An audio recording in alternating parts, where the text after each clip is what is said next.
Hello વિદ્યાર્થી મિત્રો, હું તમારો મિત્ર પ્રકાશ કણજરે આ ચેનલમાં તમારું સ્વાગત કરું છું. તો મિત્રો, આ ધોરણ 10નું આપણે જે બીજા નંબરનો એમસીક્યુ જોઈએ, બેઝિક મેથ્સનો છે કે દ્વિઘાત સમીકરણના વિવેચકનું સૂત્ર શોધો. તો વિવેચકનું સૂત્ર શું છે વિદ્યાર્થી મિત્રો?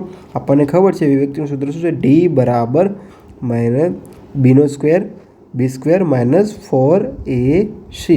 તો વિદ્યાર્થી મિત્રો કેવી રીતે આવ્યું એ જોઈશું. શા માટે આપણે લખીએ છીએ એ પણ જોઈશું. તો અહીં આગળ ડી શું છે, ડી આપણને શું છે એ પણ ખબર હોવી જોઈએ. બીનો મતલબ શું થાય છે એ પણ ખબર હોવી જોઈએ.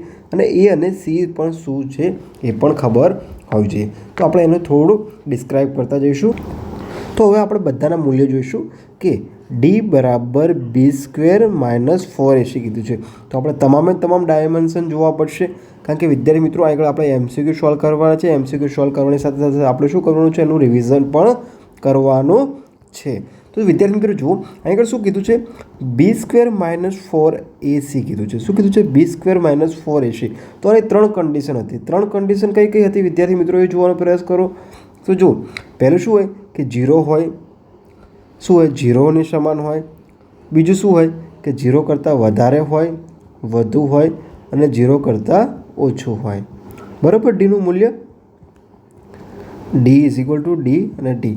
તો આ ત્રણ કન્ડિશન શા માટે લાગે છે અને કેવી રીતે લાગે છે એ જોઈશું, અને એની સાથે આપણે એક એમસીક્યુ સોલ્વ કરીશું વિદ્યાર્થી મિત્રો. તો અત્યાર સુધી આ ચેનલ સબસ્ક્રાઇબ ના કરો તો સબસ્ક્રાઇબ કરી દેજો અને તમારા બધા જ વિદ્યાર્થી મિત્રોને આ ચેનલ મોકલી આપજો. તો હવે જો વિદ્યાર્થી મિત્રો, હવે જો 3 કન્ડિશન હતી. તો ચલો પહેલી કન્ડિશન હું લખી દઉં તમને આગળ કે બી સ્ક્વેર માઇનસ 4ac. જો વધારે હોય, 0 કરતાં શું હોય, વધુ હોય, શું હોય, વધુ હોય, તેનું જે પણ જવાબ આવે શું આવે વિદ્યાર્થી મિત્રો? અસમાન આવે. શું આવે? અસમાન આવે.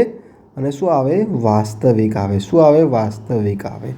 ચલો બીજી ટર્મ એન્ડ કન્ડિશન લખી દઉં તમને. શું છે?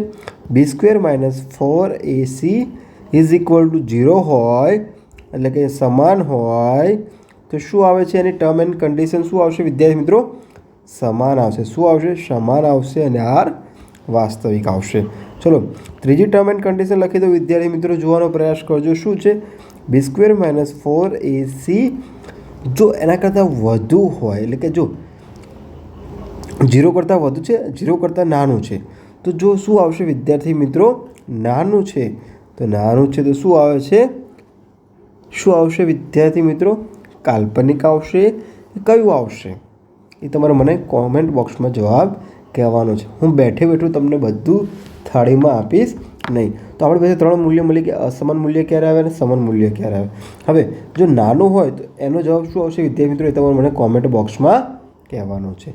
તો હવે અહીં આપણને શું માત્ર પૂછ્યું છે વિદ્યાર્થી મિત્રો? માત્ર ને માત્ર શું પૂછ્યું હતું?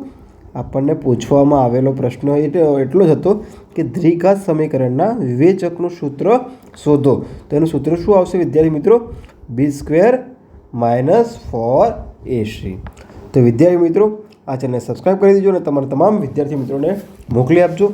અને અગાઉના ક્લાસ પણ જોવા તમને નીચે લિંક મળી જશે. જય હિન્દ, જય ભારત.